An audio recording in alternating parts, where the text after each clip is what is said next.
দুটি গাড়ি ভর্তি 10 কোটি টাকার জাল লটারি সহ ধৃত 3। এবার বড়সড় সাফল্য বীরভূম জেলার দুবরাজপুর থানার পুলিশের। দুবরাজপুর থানার পুলিশের অভিযানে বাজেয়াপ্ত হলো প্রায় 10 কোটি টাকার জাল লটারির টিকিট। বিক্রির আগে ধরা পড়ল দুটি গাড়ি ভর্তি লটারির টিকিট। অভিযোগ, রাজ্য সরকারের কর ফাঁকি দিয়ে এই লটারির কারবার শুরু হয়েছে বীরভূমে। দুবরাজপুর থানার অভিযানে বাজেয়াপ্ত হয় প্রায় কয়েক লক্ষ জাল লটারির টিকিট, যার আনুমানিক বাজার মূল্য প্রায় 10 কোটি।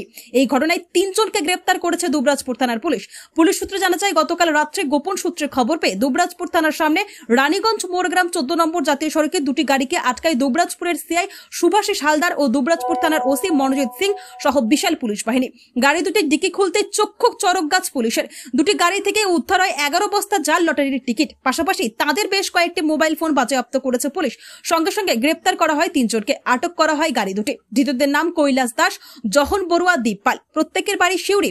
গাড়ি দুটি আসানসোল দিক থেকে দুবরাজপুর হয়ে শিউড়ি যাচ্ছিল। ইতিমধ্যেই দুবরাজপুর থানার পুলিশ জাল লটারি নিয়ে তদন্ত শুরু করেছে।